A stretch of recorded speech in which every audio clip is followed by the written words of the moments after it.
Welcome to our YouTube channel, Moneyline with Nancy TV. This is where you get the latest updates on business, finance, economy, market, as well as investment information. If you couldn't follow us live on television, please do subscribe to our YouTube channel. Also, press the notification bell so that you can get notifications. Thank you.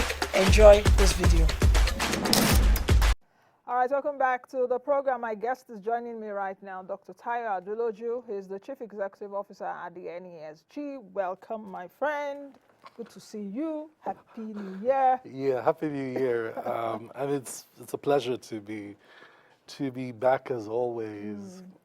Yeah. I think it's almost a year you've been on the show. The last time you were here, we were talking about the outlook too. Yes, we're talking about the outlook too. We were optimistic about what could happen. I was discussing how the balance sheet could behave differently. We were discussing food security and the things we could do to make that shift in a significant way. Our strategic bet then was that the monetary policy reforms would create some level of stability, but it was never going to be sufficient. Remember, I was kept discussing dramatic year. Yeah, I think so. Maybe at the level of the Nigerian, characterized by a high cost of living, and at the firm level, a high cost of doing business. So I had an interesting year. I think I met more business leaders in my life in that 1 year, because we had to listen a lot to businesses across many sectors as to how the pass-through was affecting them, and spent a lot of time, thinking about households, because at the end, that's where it was pinching the most. Yes, the most, and everyone, as it were. It's been such a dramatic year, like you said. And I remember last year when you came, I asked you, my first question was, what one word would you use to characterize 2024 and your report? And you mentioned to me intentional. For 2025, of course, your report is out. I will go into it in a few minutes. But if you take a look at the last 1 year, that's 2024, as it were, what one word again would you use to characterize Nigerians and our response to the macroeconomic reforms, which the government says is very crucial and is a must, that we should do those reforms, which a lot of people have said, tackle the corruption before those reforms, as it were, because even with the reforms now, we are not seeing the benefits of those reforms, which the IMF and the World Bank, I was at the World Bank meeting last year, October, the officials were telling us, okay, guys, you guys have done this, but we are not seeing the benefits. So what one word will you use? So I will say trade-offs. 2035 needs to be a year of immense reflection on what the trade-offs should be to create macroeconomic stability whilst carrying as many people along and leaving fewer Nigerians behind.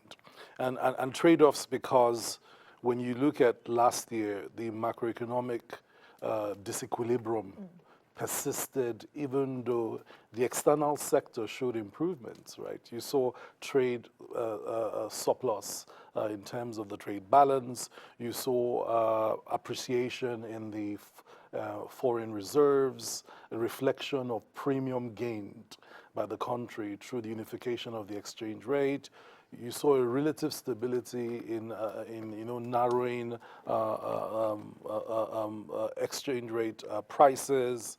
However, you continue to see this very stubborn inflationary pressure persist in spite of monetary policy tightening, right?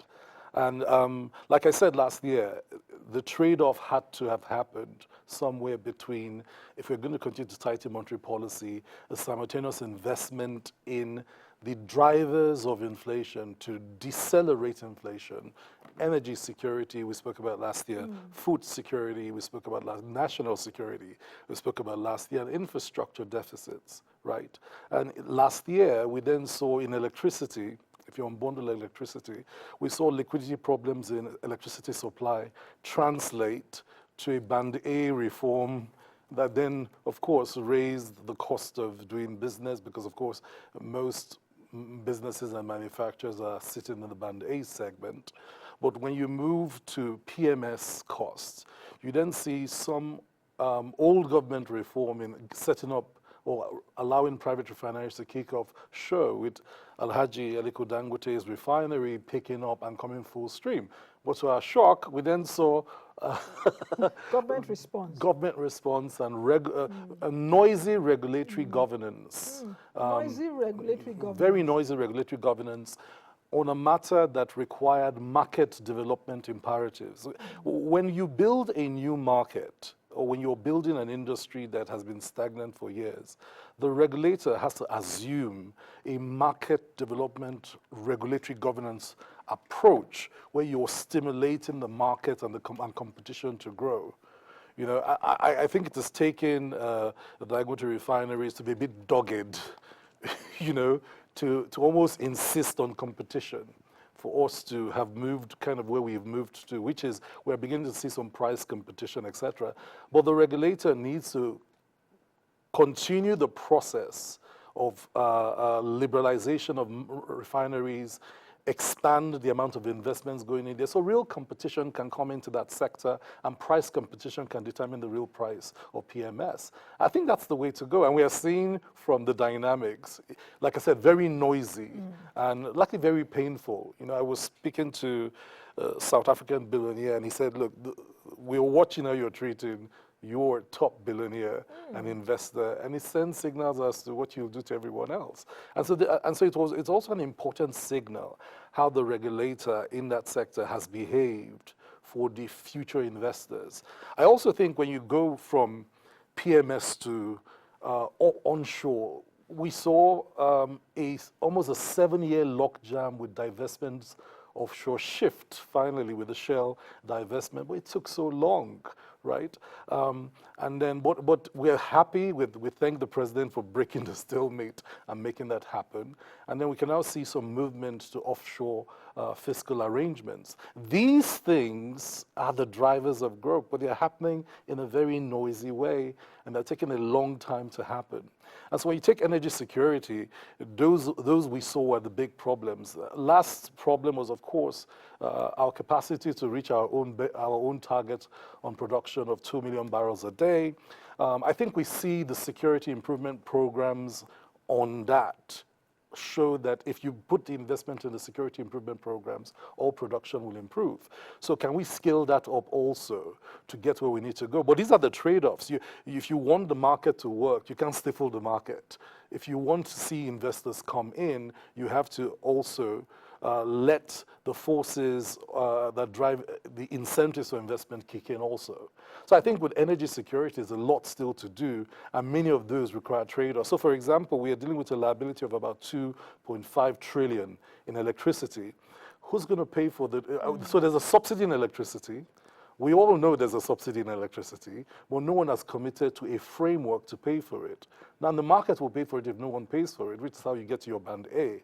But the question is, when are we going to accept that the liquidity problem in the electricity sector requires an upstream and downstream financial re-engineering process that sees proper capitalization downstream, payment of liabilities, adjustment of tariffs, and the bringing in of additional investment to upgrade the infrastructure while simultaneously allowing renewable energy infrastructure to fire, right? This is crucial, especially because the president's CNG projects depend on some of these other parts of the gas power architecture to fire. The last is gas infrastructure, right? If we just follow the gas infrastructure plan and open it up for investment, we will be further down the road in terms of how the parts of Nigeria that are gas positive, which enhances the president's CNG project anyways. So we're not seeing enough trade-offs and enough coordination within sectors and across sectors. So you see, what we just discussed now is only energy, and it's full of expansive opportunities for investments.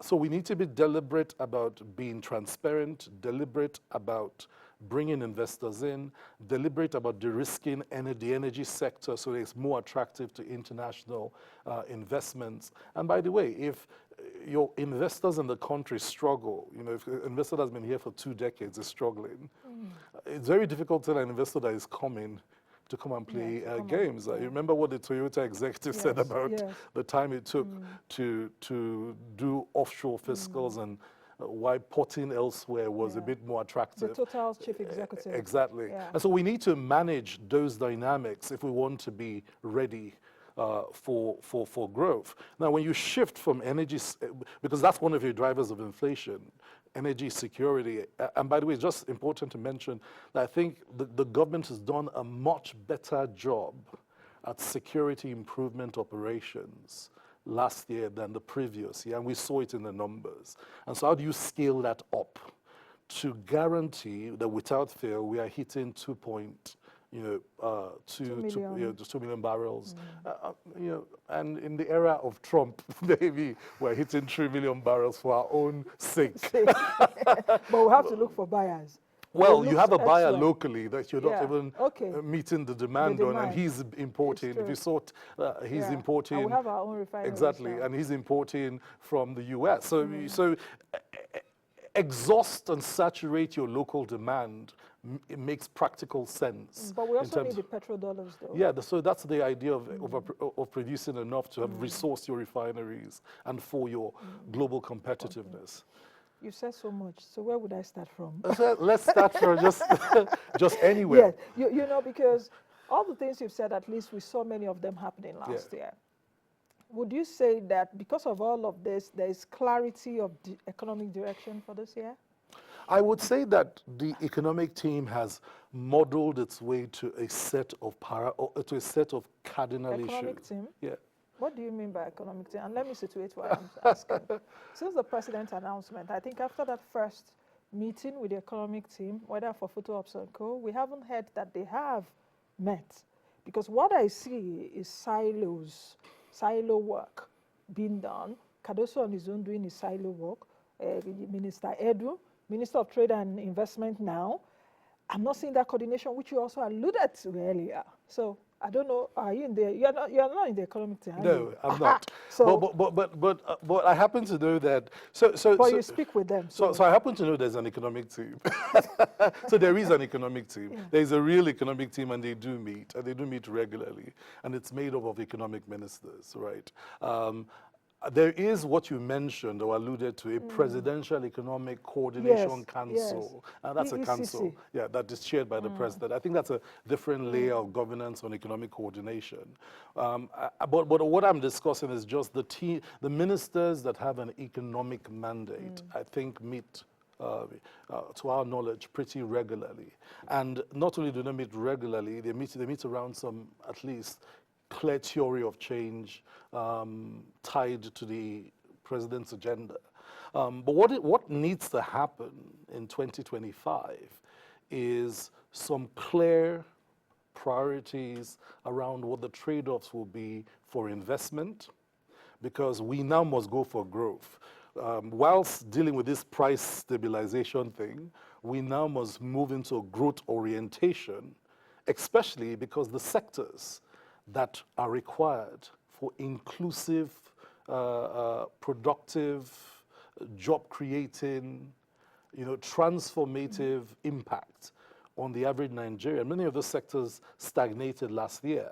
Now, how do you move those sectors back to the region of growth? You must fire them for growth, right? So there really needs to be, on top of the price stability conversation, the conversation about how to grow housing. I saw that the pre-news that brought me in had the Minister of Housing discussing the 2.5 trillion number. Housing investment. So our numbers show the aggregate demand for housing is 9 trillion. And so we fully support the minister in creating an investment framework for 2.5. So we think you can close the housing deficit in 6 or 7 years through a dedicated program, for example. But here's the thing. Where is the investment roadmap Where are the investment projects? Where are the FDI packages that will be marketed by Minister Jumoke to get that FDI into those packages to deliver those deals, right? So that's where we need to see both trade-off and synchronicity, right? Which assets in energy will fire? When are they going to be ready to be packaged for international investment promotion? And when does Minister Jumoke have the time to jump on the road, travel around the world, and promote those energy projects for investment, right? Because you need the onboarding time. And remember that this government has been in office for 18 months. plus. And this year will be a crucial year of execution for this government to get performance in. Exactly. And so for us, synchronicity around investment promotion, what is up for investment promotion is crucial. Synchronicity around what is up for trade expansion is important, because remember that that we have a liquidity problem, an FX liquidity challenge overall, right? You cannot truly bring down exchange rates, which is something Nigerians want, except you earn FX. How do you earn FX? Beyond hot money and FPIs coming in, by the way, those could easily be impacted by global interest rates coming down. That could trigger, of course, our negative interest rates environment will create a disincentive for international and local investors in 2025 because of the pressure, you know, part of Trumpism and the pressure from outside in the global system finding its way. So the way to respond to that is to make sure all the avenues that generates FX, trade expansion, export expansion, investment promotion of critical assets. And by the way, critical assets, the big bet last year was that Murphy will fire. I knew you were going to talk about Murphy. The big bet last year was Murphy will fire, that the president will give political authorization to Murphy on a few high-end national assets to go through asset fiscalization, whether privatization, concessioning, sale, whatever, to bring into the country balance sheet some liquidity. It didn't fire and that's something that must happen, right? Because when dealing with a world that is now decoupling from global, you know, so we're seeing geoeconomics and geopolitics of Trumpism. 1 week of Trump, you know, everywhere scattered. You need to be more efficient at home. Your whole balance sheet needs to be efficient, and you need to be thinking about how to use your balance sheet to make sure your country is playing its best game. And a big part of that is that we can't be looking at dead assets doing nothing, you know, and sleeping assets. You know, it's very interesting you talked about Murphy, and you talked about political will, and I'm really surprised. Perhaps Murphy is also doing something that we don't know, because I also know, I think I saw, was it yesterday or which day was that, the real estate investment fund from we're excited about that, by the way. From Murphy. Yeah. But why I'm also in line with you is that Murphy had a public wealth investment conference last year. You know, and we saw the projects, we saw the opportunities. Doctor, I anchored the event, and the vice president was there, and we were all happy. I was particularly happy to see, okay, that Murphy will be firing on and all of that. I'm expecting that this year we will take a roll call of what has happened in the last 1 year. So this is a call to Dr. Armstrong and his team. But having said that, you know, your 2025 outlook, 2024 last year, when you were here, you talked about stabilization, consolidation, acceleration. This year, stabilization in transition. You know, when I read this online, and thank you for bringing me the hard copy. I've always told you, I always like hard copy, because after when I read out, you know, I'll mark all those stuff. And this is your report last year. I had to like take a look at what's different from here. A lot of things have happened. But your chief economist at the event of the launch did project 5.5%. And if you see all the media, people have taken that. But there was a but there somehow. There was a but. You know, but when I saw 5.5%, I said, what is NESG talking about? If Nigeria grows 5.5% this year, doctor, I owe you lunch. And if it doesn't grow 5.5%, you owe me lunch. Should we have that bet? Yes, let's have that bet. Well, the bet is, you know, crystal ball economics is gone. It was gone a long time ago. That's a smart way to put it. Crystal ball economics. We are not prophets, okay? But here's the thing, right? It's important for the economic team to be sitting on the ark of the possible. Okay, let the opposition sit on the ark of the impossible and the pessimism. It's their job to sit on the ark of the possible and to create the future. The truth about the matter is that the future is not gifted. It's created. What we are saying is the trade-offs we're asking for on the asset side of the country balance sheet, the trade-offs we're asking for the investment side, right, in terms of what needs to fire differently, especially investments into energy security and food security. Food security, the size of the investment in food last year and agriculture was not large enough. It simply wasn't large enough. And it wasn't efficient enough. And the truth is, we've seen more commitments, the AFDB project on the agro-processing zones, the value chain projects across the country, show that something more is possible. But we must transform the key institutions. Bank of Agriculture, we must repurpose NASL, we must enable the DFIs who can jump into the value chain. We welcome the value chain projects that the Bank of Industry has launched. We think that that's the way to go, because what you need to do is to use finance, right, to stimulate economic growth, especially in agriculture, manufacturing, and in some of the key industrial sector areas. Now, for that to happen, we need to see some transformation. One other area of investment I think that will be key to driving, going from stabilization to growth, by the way, is digital infrastructure. You know, the Minister of Digital Economy has announced the PFI, public digital infrastructure project of 10,000, or was it 90,000 kilometers of optical fiber backbone. How that is structured matters. Because if that's structured in the way where it brings in private capital, it brings in, you know, equity, it could be one of the biggest drivers of growth. I mean, imagine that Trump's 500 billion AI is oversubscribed by $1.1 trillion this morning. And he's telling us that Microsoft is in talks, though Microsoft hasn't confirmed it. So you're seeing the power of private sector here. Absolutely. So what we need to do is a clear set of well-packaged investments into which private capital comes to drive growth. Look, NESG's the Economic Summit was 30 years last year. So one of the things we did was reflect on the last 30 years. And so, you know, we went from reflecting on the 90s, the highest regime of growth experienced by this country happened between 2001 and 2007. Or 8.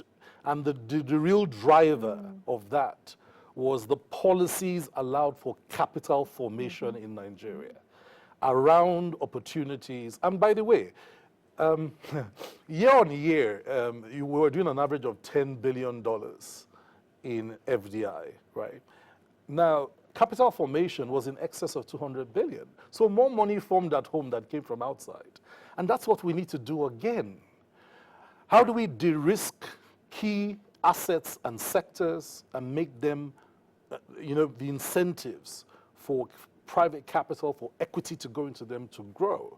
So beyond the budget for 2025, we need an investment plan for 2025 and 2026. You said that, and you said that again last year when you were here. In terms of an investment promotion plan. I remember that our interview very, you know, you know, I hardly forget the conversations I have with people, and I try to follow up on those conversations in terms of what has happened. With the new minister now, do you think you're seeing any headway? Well, I'm saying HM Jumoke do at least first is to signal the right objectives. So her objectives on ensuring that she's expanding investments into the businesses and the sectors that drive growth. Her objective to continue to ensure that the investment climate and the operating environment to businesses triggered. Her objective on ensuring that the kind of trade we jump into is expansive trade points to at least the things that matter. Now the key now is what's the strategy. Right? And this is where we go to very specifics in investment strategy. But as you know, investment promotion and strategy is not what one minister does, it's what the cabinet does, right? So all her colleagues need to almost put on the table. Something for her. Yeah, and all the 36 states. So my Exactly. challenge, you know, I and the DG of the Governors Forum, we're having a conversation. I said, look, can we get all the states to put one bankable global FDI project, you know, that we can market around the world? We need to shift, you know. So for us, you know, the economic transformation of Nigeria is going to go through stabilization, consolidation, acceleration to stable, sustainable growth, right? We are at the fringes of exiting the stabilization phase, but we haven't exited stabilization because some things did not stabilize last year. You know, Inflation, exactly. inflation played a 9-1 on us, and the cost of doing business and the cost of living crisis persists. But we can win. We can win on those two things by pulling very specific levers. This year, we need to shift from food security to food sovereignty. I don't know how we're going to do it in 12 months. We really need to overproduce the staples we eat, right? Way beyond the demand, with the capacity and investment in place to store food, right? And end this story. And I think it's possible to the combination of the public and the private sector. You know, and the NESG is excited to, you know, that we're already in conversations with all the partners, development partners, the presidential coordination unit for food security, the CME's office, you know, the Minister of Ag's team on what is possible, World Food Program. Can we pull our heads together and shift this conversation once and for all? We are not discussing food security. We are discussing the sovereignty of the Nigerian state. And we must treat food sovereignty as everything, you know. And so, yeah, so if you look at real GDP, you see with real GDP, for example, that there is a sluggish but almost decisive move. It's almost crawling along the growth rate. And so it is true that there's a trajectory of growth, but it remains very sluggish. It needs to be fired. Now, by the way, when we did the visioning for Nigeria 2050 5 years ago, remember that sluggish growth at 3.3, 3.5 was stagnation. Yes, stagnation. It was in a stagnation scenario. So it's interesting that we're here, right? And for us, what is possible? What is possible is 5.5, it's 6%. But it will not happen with the current budget as it is. The current budget does not have the investment scale to make it happen. So the current budget now needs a, what do you call it? It needs steroids. Yes, it needs an investment and asset plan that is way beyond the budget to fire Nigeria. And it needs political authorization, and it needs big consensus amongst the political elite that assets need to behave differently, you know, including NNPC. NNPC has started refineries now, so yeah, great. We're happy for them. We now want to see those refineries become price competitive locally, right? And then we want to see those refineries go ahead to export PMS beyond local production, maximizing our demand to serve other countries like the Dangote refinery is able to do. And that must happen because that changes the dynamics of this. That old story dies. The prices will drop significantly and Nigerians will be able to afford it, but beyond that, we would have successfully industrialized, right, and transformed the oil and gas sector from an extractive sector that was adding no real value at home to a sector that has now changed and is now an FXN. And I think that's transformative. I think the drivers of growth in 2025, digital is big. We're with the minister on the big strategic bets he's making. Well, he needs investment. I know that he's gotten some money for the feasibility studies for the public digital infrastructure, but that's going to cost some money. We're happy with the tariff adjustment, even though Nigerians are kicking and screaming. Tariff for telcos. Yes, because does that mean you support more suffering? No, well, look, a sector that began as a market-reflective sector should not have been allowed in the first place to move into where the tariffs were politically determined.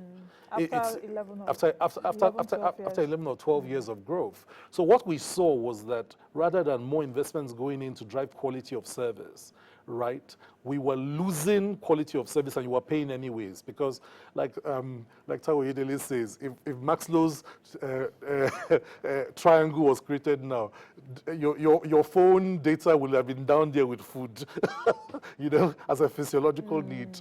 You know, so the truth of the matter is that as bad as the quality of the networks are, Nigerians continue to buy, right?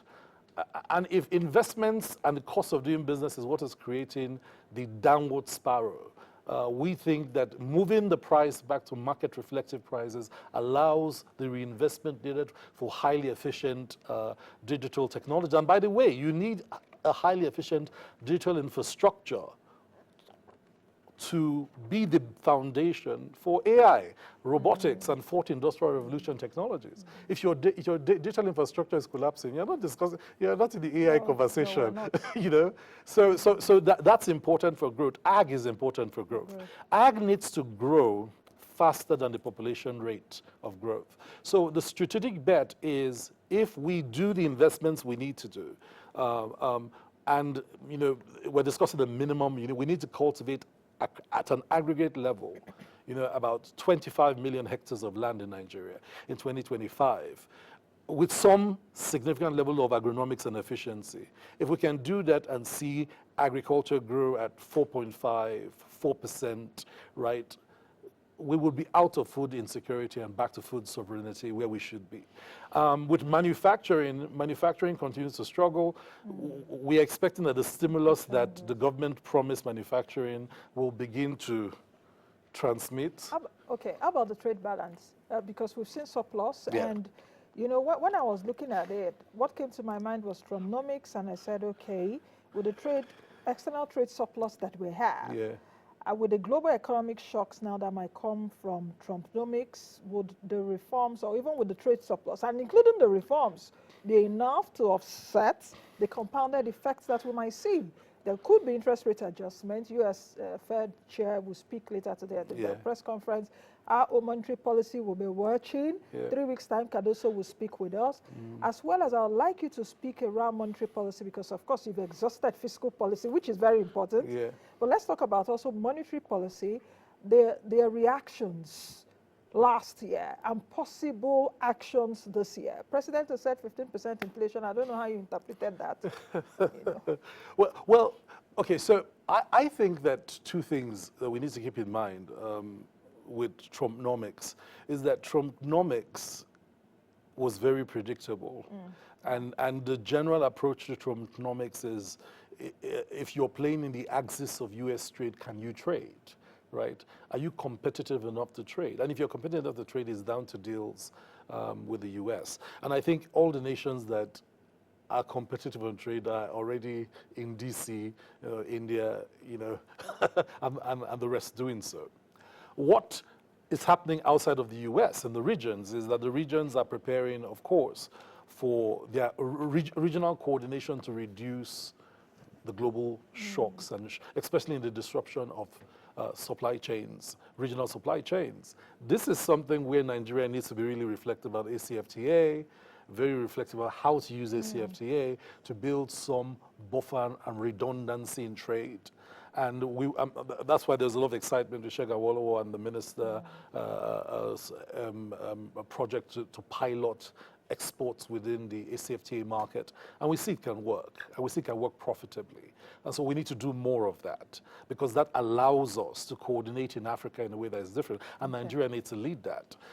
We need to put on the table less geo-conflict issues in our backyard and more economic integration issues, I think. So I think in Nigeria, on the foreign and trade policy side first, there needs to be a complete shift in how we approach that. On the monetary policy side, I think that and the CBN governor, when he spoke at the Outlook event convened by the NESG last week, mentioned this, that a few more additional monetary tools need to be put in the fire, right? One has to be a rethink about how else to mobilize liquidity from the monetary policy side. And he's promised that we'll see a range of strategies on expansion of monetary policy tools. That allows, fundamentally, the size of liquidity to begin to come into the exchange rate space.